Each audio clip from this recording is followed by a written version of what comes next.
Hello, everybody. Welcome along to the Football Martin channel. Today, we're building up towards Southampton versus Hull at the weekend. Saints travel to Hull City, in which will be a really tough game for the Saints. And I want to preview it and sit down and talk to one of my very good friends. And from Holland back is going to be joining me here on the Football Martin channel today. And he's going to give us a lowdown on Hull, what their season's been like, and what we can look out for as Southampton fans at the weekend. So I'm going to bring Ant along to the show. And thank you very much for coming on. How you doing, mate? No worries. I'm always happy to come on and chat about City. I'm good at the minute. I almost missed the show because I forgot it was my mum's birthday. I went to go see her and then forgot what time it was. I was like, oh yeah, I'm supposed to be going home with Martin, so rushed home. Oh, mate, Sorry. bless you. Thank you very much for giving up your time this evening. I really, really appreciate it. It's fine, mate. You're a massive Hull City fan. You create some really good content. Let everybody know where they can find you, Ant. Oh yeah, so we run the Tull and Back podcast. So we're on Twitter, we're on YouTube, Facebook is our main streams, but we obviously release the audio file, and that's on your usual podcast providers like your Spotify, your Apple Podcasts, everything like that. So we do tend to try and get opposition fans on as well. We are in the midst of trying to gain control of our website so we can upload more stuff, more written content. So it's not just purely Hull City stuff. We do try and get opposition fans on as well. So it is worth a follow if you like seeing the opposition view kind of thing. We're definitely, if you're a Southampton fan and fancy a quick follow, we would appreciate it. But yeah, we're pretty much where you would expect us to be: Insta, Facebook, YouTube, and all your usual audio providers. Yeah, and you create some great content, but you've got such good knowledge of Hull City, and that's why I've got you on today, because you can give us the inside scoop on Hull, what Saints would need to expect at the weekend. We're going to be coming off the back of an international break. How do you find the international break, Ant? I don't know about you. I'm not a massive fan of it. If you're out of form, it's not a good time, is it? Because you kind of want to kind of put things right. But if you're in form, it's the other way, isn't it? You kind of like, you want to keep going, keep the momentum going. So if in the run into the international break, how were things at Hull for you guys? Been a bit of a mixed bag last couple of weeks.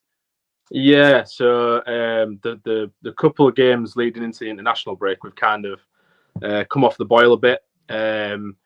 We started the season really well. We only had the one defeat to Norwich, I think, before we lost to Ipswich. But we've had a few tough games. I mean, we should have beat Plymouth at home, but drawing at home is our speciality this season. We're unbeaten at home, but we've also only won one at home, so we've drawn all the others.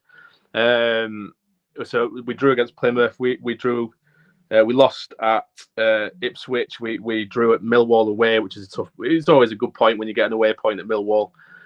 So yeah, we're still in the games. We're missing a few key players. Regan Slater's really missed us, and Tufan. Players like that, it's kind of just took us out of our groove a bit. But we've had some players out on international duty. I mean, Jaden Philogene and Liam Delap were both outstanding for the England under-21s in the couple of games they played. So hopefully they come back nice and fresh. They've still got that momentum from playing. And like we say, as much as we dislike the international break, it's given us a couple of weeks to try and sort of regather some match fitness up for some players that are coming back. Maybe try and get the likes of Ruben Vinagre up to full match fitness, because we're still not seeing what he's capable of. And hopefully have, the likes of Ozan and Slater a little bit closer to returning. So, no, you always prefer club football to international football, especially under Southgate at the minute. It started off well under him, didn't it? It sort of teetered off lately. Really but no, club football is a big welcome back, definitely.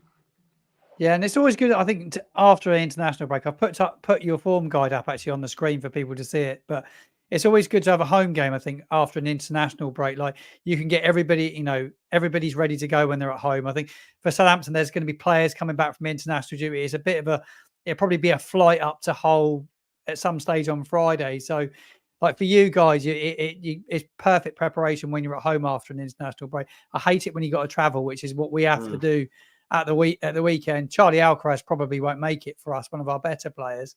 But what's your expectations of the game? Obviously, you've done really well against the two relegated sides that you've played this year already. You've obviously got points off Leicester City, which is one of the outstanding results of the season for you guys. When you reflect upon it now and see how good that Leicester have been, and then also you've taken points off of Leeds United as well, and then you play the next relegated side in Southampton. It'd be interesting to see how it plays out. But what did you do against those two sides that managed to get those points? We actually didn't concede a goal against either. I think we're the only side to beat Leicester, other than whoever knocks them out of the cup. I think with us, it's a case of, I mean, we've seen this all season. The teams like Plymouth, and well, I would say Sheffield Wednesday, but we ended up beating them. But we're much better on the counter. I feel like us and Southampton's going to be a very, very possession-based game for both teams. I think if you're watching as a fan, it could be potentially a very dull game because it's going to be watching our defenders pass it sideways for 90 minutes. But just like ours, yeah, ours. I mean that the Rosenior styles play out from the back, short passing, and we all know what Russell Martin likes to do. So it could potentially be quite a dull game to watch. I don't think any neutrals would probably want to watch it on the TV if it was on the telly, that is. But no, we're much better when sides come onto us. We're not very good at breaking down low blocks.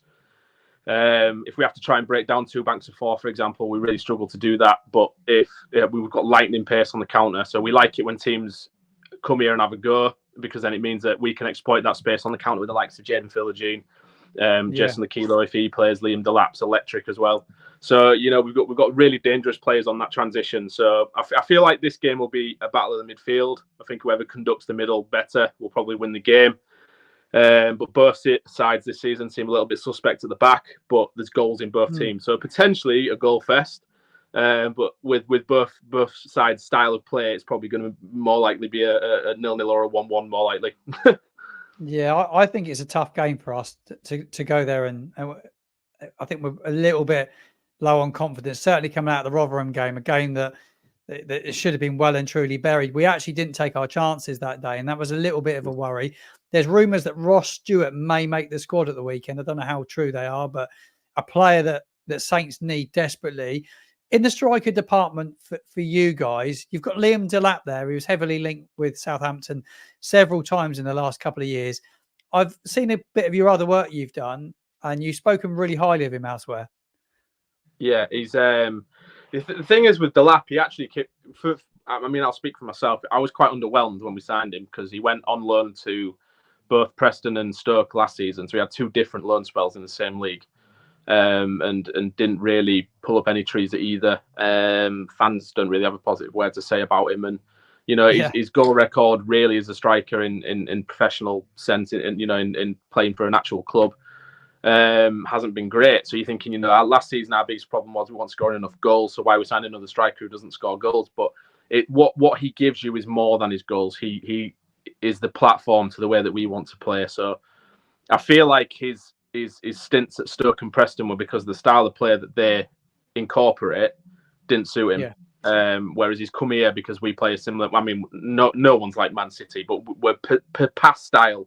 So it's intricate, slow build up like what Man City do, and I feel like he fits into it a bit more. I mean, Pep Guardiola was absolutely full of praise for him, and I feel like he's not the kind of manager to build up a player just for the sake of it. He must have something about him. And from what we've seen about him this season, on the 10, he's frightening. If you've got your centre half and he's got his back 10 to Delap, he'll spin you either way. So he's going to be a centre back's nightmare. He's freakishly fast. How tall he is. He's good in the air and he's strong, and he's got a good couple of skills on him. So he constantly asks questions at the back four. I think before we played about 4 games in a week and a half or something like that, and he ended up getting dropped just so he didn't burn out. But he's probably one of our best players this season so far. He's only scored 2 or 3. But his running in behind and creating space and assisting goals and create space for the likes of Connolly and Tufan and players like that to score. So he's been very, very good for us this season. Yeah, I think he's definitely one who's going to just improve as his career goes on. Yeah, it'd be interesting to see who plays at centre half for Southampton on the weekend. I don't know if you know from looking at the team news looking in, but obviously we lost Jack Stevens to injury a little while ago. But off on England international duty, Taylor Hayward-Bellis is with the under-21s. He's come back early, injured with a hamstring issue. I would imagine he missed the weekend, so it leaves us with only one other fit centre half to bring in, and that would probably be to bring in Mason Holgate, who's not had the greatest of starts for Saints. For whatever reasons, he's probably been thrown in when he wasn't ready to play. So it'd be interesting to see the partnership, but there's not loads of pace in that Southampton back. Those 2 centre halves, but certainly in and around centre half is a little bit of a concern for me. I think you could cause whoever plays at centre back for us massive problems at the weekend. I feel. I mean, your biggest worry would be Philogene. He's talk to me probably about Philogene. I'm interested to hear about him actually. He's the most exciting player I think I've seen us have since the Premier League days. He is really how we've signed him in the Championship above the likes of Leicester, Southampton, Leeds, Coventry, Middlesbrough, teams like that that were chasing promotion last season is beyond me. I mean, we signed him for £5 million permanently. Villa have a buyback for 15 million, but it only activates if we get promoted. So as long as we're in the Championship, he's our player permanently anyways. And they don't have first refusal, I don't think. So if another team came in and offered 20 mil next season after promotion, we don't have to say to Villa, well, do you want him first? We can accept that anyway. So it's people are saying he's on loan. He's not. We've signed him permanently and he's outstanding. I watched him for the England under-21s against Serbia, was it? He got man of the match and he was the best player on the pitch by an absolute mile. His ability to go either way of the defender, I think, is just... If you are a defender yourself, you don't want to come up against a player who's just as good on either foot, very fast, and just his first thought as soon as he gets the ball is, I'm going to run at you. And that's what he does. He's that kind of player that gets you off your seat. As soon as he gets the ball, half the stadium stands up. He's that kind of player. So he gave Millwall's fullback an absolute nightmare in the first half at the Den. I think that was one of the best 45 minutes I've seen from a City player in a long time. And he plays on the right side, the boy. He plays either side. He starts on the right side usually. He's right-footed mainly, but they'll put him up against Ryan Manning then, won't they? They'll put him up against Ryan Manning, who's probably the weaker of the two fullbacks in the Southampton side. Yeah, I mean, I really wanted us to sign Manning in the summer, but I can understand why he went to Southampton. But the thing is with Philogene is we usually start him on the right-hand side, and then as the game progresses, when we make a couple of subs, we switch him over to the left. But like I said, that first half against Millwall, he played so well that they subbed the Millwall, the fullback who he was against, they subbed him off at half time and brought on another one because he was tied in knots by the time the half time whistle came around. So I'm hoping he continues that kind of momentum. He got his first goal for us against Millwall as well. He's already got a few assists. So yeah, he's very exciting. When you partner that up with Liam Delap, and then you've got Aaron Connolly as well, who's on 5 goals.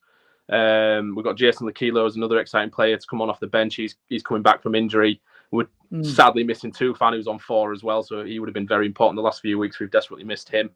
But you add that to the likes of the conductors in Seri and Tyler Morton and Adama Traore and players like that. We've got an exciting side going forwards. We just need to kind of shut the door at the back because we've not had many clean sheets. We've only had the one.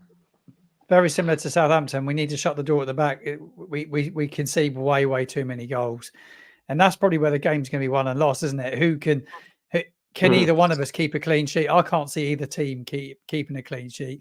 No, it depends how many people we like to throw forward, but we just obviously when you're playing possession-based football, like both sides play, it's so unforgiving, isn't it? If you do make a mistake, you like you say, you're opening the door, aren't you? Yeah, I mean, you're never going to have a style of play that suits every single fan of the club. There's quite few murmurs at the minute against this player from the back that Rosenior wants to play, and I think it's only because results have slightly started to go against us. I mean, it's not like we've played sides in there that we should be beating. I think other than Plymouth, I mean, we've got a good result away at Stoke, a very good draw at home against Leeds, a good draw away at Millwall. So overall, it was actually a decent run of results. It's just we're not quite getting the wins that some of the performances deserve. I mean, we were well beaten at Ipswich, but there's no complaints here. I think they were the best side we've played this season. They're outstanding, but we're in a good place. And like Rosenior said, some of the players we signed this season wouldn't have come here if we didn't play this style. So Philogene, Delap, players like that wouldn't have come here. It's the style of play that's attracted these players that want to be able to express themselves in that fashion. So it, like you say, it's one of those that's risk and reward. Yeah, every mistake's probably punished, but would you rather play a Neil Warnock, Route 1, Sean Dyche, smash it up to your striker the first instance you get and then just head it straight back and you're under pressure? Yeah. I wouldn't. So, you're going to score far more goals controlling the ball and, because the other team can't score if they haven't got the ball, can they? So no, I'm all for it, mate. Yeah, no, it's been mixed down in Southampton. There's a fan that sat in front of me for the Rotherham game. He's like, not there. Oh, not again. Don't play it backwards. Get it forwards. You've got to get it forwards.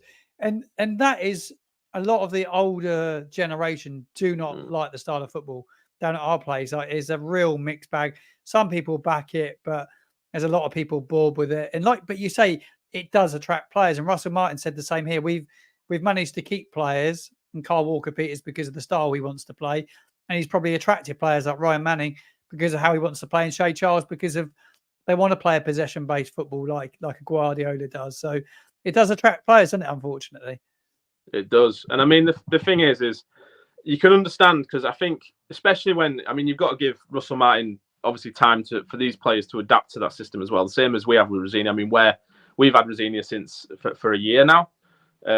So he's had time for these players to sort of get used to it. When he first came in, we were mistake ridden, and I remember the first game against Cardiff, and we probably could have conceded 3 or 4, giving the ball away at the back.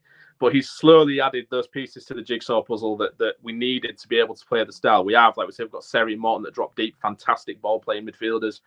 You've got Ryan Allsop now in goal, who's great at playing with the ball at his feet. He's a great guy, Ryan Allsop, isn't he? I really like him. No, he's been he got through in his first 2 games for us. He got man of the match in both the games, so it just shows what he's added to the team.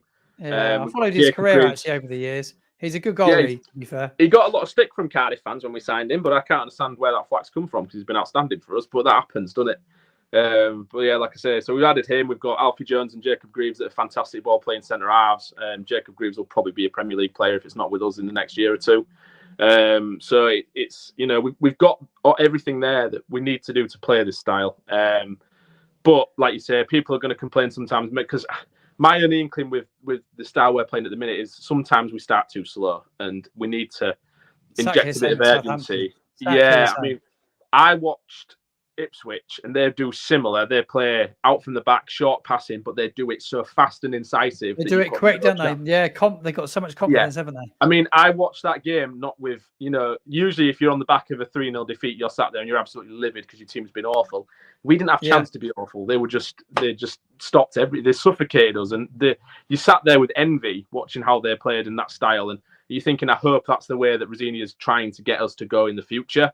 That bit quicker, that little bit more snappiness about things. Yeah, because when you're on the ball, I think when you're playing possession based, and sometimes when you do one too many sideways or backwards passes, it allows the other team to get back into the shape, doesn't it? I think that's why we struggle to break down sides that sit deep, because we're a bit too slow on the ball. Whereas when you watch a team like Ipswich do it, as soon as they win the ball back, that's it, gone forwards. Every single pass is quick, one touch passing all the way up, and we've got 3 against 4, 3 attackers against your 4. Already, and then they were scoring goals. So, I mean, like you say, you've got to be patient with it sometimes. I mean, it can be hard when results start going your way. I mean, when Southampton lost 4 in a row, a lot of people were saying Martin will probably get sacked, but he's managed to turn it around. That good result against Leeds. So sometimes patience is key. You've got to let him have a couple of transfer windows maybe to get some players in that he needs, because I think Ross Stewart's going to be a fantastic signing. He was great for Sunderland last season. Yeah, what was he like? We're all we don't know loads about him, but we're obviously all excited to see him. You would have seen him last season and heard a bit more about him than maybe us Southampton fans do. What can Southampton fans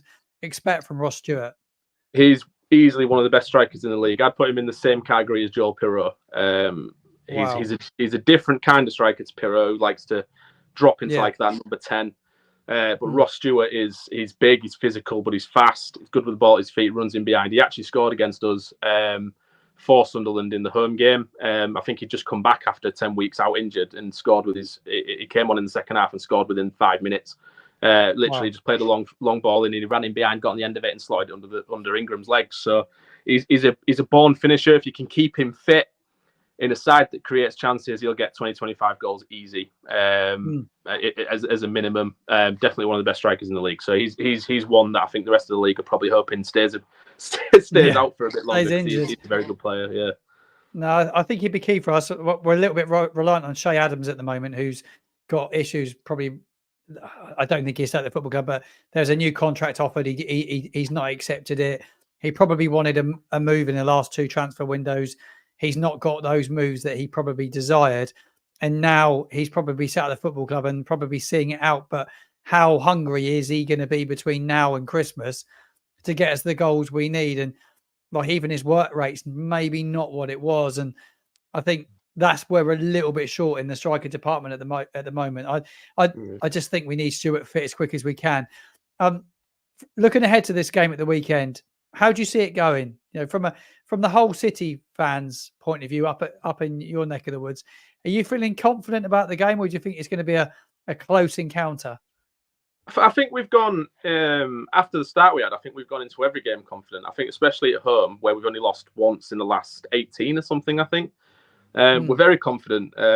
Rosenior has shown that I think we've got the most points this season from losing positions. Our usual forte at home is we'll go 1-0 down in the first half, and then we turn it on and bring it back in the second to either draw or win. Which I'd like us to stop. I'd like us to go 1-0 up instead and hold on to it, but because it doesn't do well for your sanity in the stadium. No, it doesn't at all. But no, I think we are confident. We've definitely got a side. I think that I mean, especially with showing at the minute some of the teams we've played. I mean, we played Coventry, Leicester, Leeds, Southampton after this weekend. Norwich, Millwall. We played a lot of good sides. Played some really good sides. Who's the best side out of everyone you've played so far? Ipswich by far. Yeah, they look outstanding, don't they? He's done an unbelievable job, hasn't he, Kieran McKenna there? He's got League One players still, and they've got momentum. Obviously, Leicester look good, but he's got the tools there, hasn't he? As a manager, Maresca's gone in and got tools, but this guy at Ipswich, he's done phenomenal. When you look at it, and he's had a similar impact with that side as what Bielsa did with Leeds. So he's took. Yeah. I mean, what Bielsa inherited at Leeds was a mid-table Championship side, and he made them title winners and Premier League players. Kieran McKenna's done the same. The vast majority of that Ipswich side have been League One players for the vast majority of their careers. Yeah, and they've been League One players because they haven't been good enough. And they've stepped up, which is unbelievable, isn't it? You look at Connor Chaplin, classic example. He's found a system. I mean, the best managers, and I said this when we had Grant McCann as manager, and our biggest criticism was that he was so stubborn in the way that he plays, and had no, he couldn't get the best out of the squad. So the reason we got relegated under McCann that first season, we were, I think, level on points with 6th place in January and ended up finishing bottom. And it was because we sold Jared Bowen and Kamil Grosicki in the same day. And then just fell like a stone because he didn't change the way we played. So we played a 4-3-3, which suited them both. We lost them both, and he still played the same way, but put worse players there. So it was never going to work the same again. You had to change it to get the best out of the squad of players you've got. And that's what McKenna's done. He's looked at this team and gone, right, what's the strength in this team? There's bags of goals in this side. Let's just play on the front foot and just suffocate everybody and just relentlessly attack for 90 minutes. They're relentless. And that's what they did. I've watched them, they're relentless, Yeah, I mean, they've scored. I think I saw a mad stat where they scored in every single game since the something of February, 14th of February or something like that. And in only in every game but 4, they scored at least 2. Yeah, I saw that. So they're the top goal scorers in the division at the moment as well. Yeah, scored more than anybody else, which is incredible. But when you look at the league table at the moment, is there any major surprises for you when you look at it right now and think, oh, like Ipswich are up there? And I'm going to put the fixtures up actually for the weekend as well, because I've got all the fixtures to show everybody if anyone doesn't know what's happening this weekend. So this is the fixtures for the weekend. Oh, it's not the fixtures. That's the previous, actually. Sorry. Okay. That's the previous. So there's the fixtures for the weekend. League table as well. So we can see the league table, and obviously Leicester City almost running away with it with Ipswich at the moment. Any major surprises in there for you? I think Birmingham and Preston have pleasantly surprised everybody. Obviously being in the top 6. Preston seem to have come off the boil the last 3 games, which is what people expected. So it'd be interesting to see how they react this weekend. Obviously, a tough game at home to Millwall. Really tough game against Millwall. Yeah, I thought that. Middlesbrough surprised everybody, but they've sort of woken up now and kicked on. I think they've won 4 on the bounce or something now, aren't they? Wayne Rooney's first game at the weekend against Middlesbrough as well. It'd be interesting because I just think that was a ludicrous decision with the job John Madness, absolute madness, isn't it? And the lack of managerial pedigree that Rooney's had, it just seems like a never mind a backward step. It seems to have gone back 2 steps. Yeah, so very odd. But no, Leicester are about where I expected them to be. Ipswich are about where a lot of people had them, but I didn't think they'd quite be that good. But after seeing them, I can believe the hype. Southampton are a lot lower than I expected them to be. But like I say, I'm just so surprised at where we're at. I'm so surprised. Yeah, and then Coventry have only lost once or twice, I think. So, but they've just drawn loads of games, so they're obviously learning how to win without Gyökeres hit him over they've kind of found it now, I think. So the table, I think, is starting to even itself out. The players, it is, isn't it? At this stage, they're starting to slip there, aren't they? The bottom three, I think, a lot of people would have had them down there. Sheffield Wednesday, Rotherham, QPR. So that seems about right. But I think the top six is still changing, but it's getting there, isn't it? 11 games and it starts to settle down. I looked at our previous fixtures against Hull City today as well. So this is like the previous sort of 14 done really well, games. Yeah, it's an interesting one, really, because like we haven't played you like a great deal for many years now. So the last game was a 0-0 draw in the Premier League. So all our previous 6-7 meetings were all in the Premier League, weren't they? So yeah, it's just been a while since we played you. But like your form guide, I just think it's a dangerous time to be playing you after an international break. In my opinion, I think it's super tough place to go. I mean, to be fair, the Southampton, I always when I think about it, because there's that season where I think the 07-08 season where we got promoted in the Championship. Yes. Where Southampton absolutely mollered us at St Mary's, and then we absolutely mollered Southampton. I don't think I've ever seen that happen before, where one team wins so convincingly in the first game, and then the other team wins so convincingly in the second. It was so bizarre that season. And then I remember as well the Premier League, where our keeper did an absolute howler and Wanyama scored from about, I think, 35, 40 yards or something like that. Good player, Wanyama. Really good player. Yeah, remember that goal clearly. But before I let you go, we need to do score predictions. We're live at the moment as well, so we've got a few people tuning in watching. So we're going to try and get some score predictions as well. If people want to comment in the box, or if you're on YouTube, I think you can do it. Maybe not on Facebook. I'm not sure I can see the comments. But your score prediction, I'll give you my score prediction. What are you going with, Ant, at the weekend? I've changed my mind about 6 times this week. My head says draw, because that's just what we do. And like I say, we're missing a couple of key players in an offensive sense. But after watching some of our players on international duty this weekend, I'm thinking, do you know what? They look on fire at the minute. And like I say, it suits us more when a team comes here to attack. And I believe Southampton are going to come here and do that. Obviously, Southampton are one of the, they won't sit back. Southampton, they won't sit back. They're have a go, definitely. And that suits us. That's where we're at our best. So using that as info, I'm going to quietly, optimistically predict a 2-1 home win. 2-1 home win. I think there's going to be goals in it. I'm going to go with a draw, and I'm going to go madly with 2-2. See there being 4 goals in it. Yeah, fancy Adam Armstrong to get on the score sheet again. He's been probably our best player from a bad bunch so far, because it's just been such a mixed bag. But Adam Armstrong, he's wearing the captain's armband at the moment. He's probably he looks undroppable for the manager, and he works tirelessly for the side. A great striker at this level as well. He's got at this level. He scored 20 plus goals, I think. If he can keep momentum going, it's just finding the best position in the team for him. I think that the manager's probably not sure in his best position in the side. He tweaks him, plays him wide sometimes plays him as a 9, plays him in the 8, plays as sort of 9.5 at times. But it'd be interesting to see if we play up front, because I don't think Alcaraz will travel to Hull because he's away with the Argentina national side. He's been playing in the 9/9.5. So without him, I would imagine Shea Adams will start up front. I don't see anything else, to be honest. Yeah. So, and Shea's not one to score loads of goals, unfortunately. He's at his level where he should do, but I don't know. Depends if his heart's in it. Yeah, it's a shame, isn't it, when players that would quite clearly do so well in this division just down tools because they don't want to be there. He could score so many goals. He could score so many goals. For me, obviously speaking as a fan, I'm not a player. I don't know what the mindset's like, but for me, it would just be a win-win. For the players to come down and just rip it up. Because if you want to leave, the best way to do that is to score bags of goals so loads of teams want you. Yeah, exactly. If I'm a manager of another team and I'm looking at who can we sign this summer, and I'm looking at this player with this poor attitude, I'm thinking, I don't want him near our dressing room. It'd be toxic. So, you're looking at attitudes, I think, more than ability. And I mean, we had it with a couple of players after we got relegated. Nikita Jelavic really disappointed me, because he was one of our best players in the Prem. Absolutely loved him. As soon as we got relegated, didn't want nothing to do with us. Didn't want to know, yes. Would play for 90 minutes and he just spat his dummy out and just wouldn't even try. And a big part of it is that they get to that Premier League level and get that big bucks money. They get that Premier League money. And some of them drop down. You look at Ipswich, they're all every player wants it. They want to get on the big bucks. Yeah. They want to be in the Premier League. A lot of the guys with us, they've been there, they've been it, seen it, and done it. They're on the money. It's just They like, get a sense of yeah, entitlement, don't they? They believe they should be a yeah, Premier League player. absolutely. But at the end of the Yeah, day, if you were a Premier League standard player, you wouldn't have got your team relegated, would you? exactly. Yeah, you just got to chip in and give it everything you're part of the you've got. reason that they got relegated to fix it. You know what I mean? Yeah. Such a strange mentality.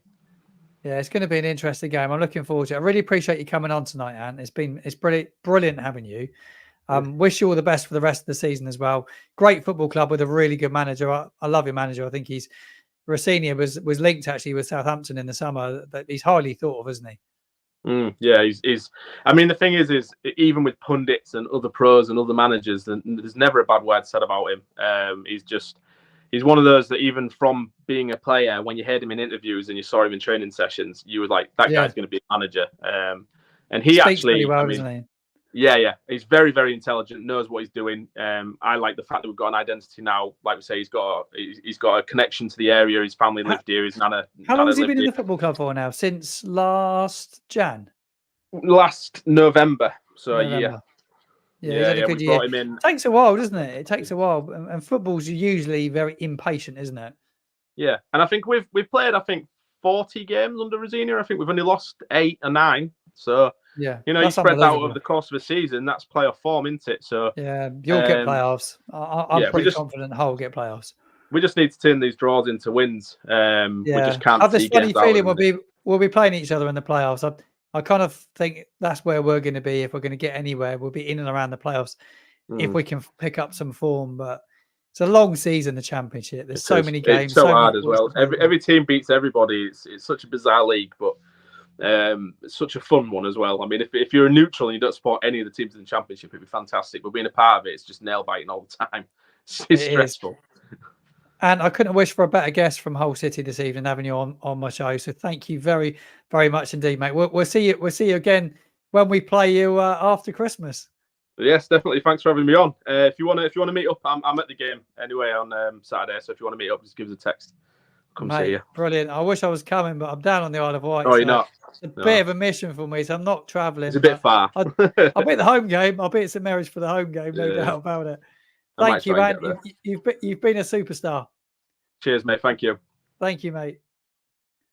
A massive shout out to Ant from the podcast Hull and Back, who couldn't wish for a better guest this evening. He knows Hull inside out. We speak a lot over on TikTok as well, so make sure you do go and give Ant a follow. Give Hull and Back a follow as well. And please do like and subscribe to my channel, Football Martin. There's more great content coming your way. Tomorrow evening, I'm going to sit down with Fraser Spinney, who is... He does a bit of journalist work. He writes a lot of articles on Southampton. He's got really good knowledge of the football club and what's going on. And I'm going to sit down with him as a fan tomorrow and just have a Southampton fans chat. Just the two of us here on YouTube. It's going to be 7 o'clock tomorrow evening. We're going to reflect on the first 11 games of the season. We're going to look ahead to the run between now and Christmas and what our expectations are for the remainder of the season. So really looking forward to that. Hope you can join me as well. If you haven't already, subscribe to the channel, set a reminder for tomorrow. If you've got any questions and want to join in our debate tomorrow, it'd be great to get you involved. You can DM or join the show tomorrow. And we'll look forward to seeing you. Thank you very much for joining. I'll see you again tomorrow.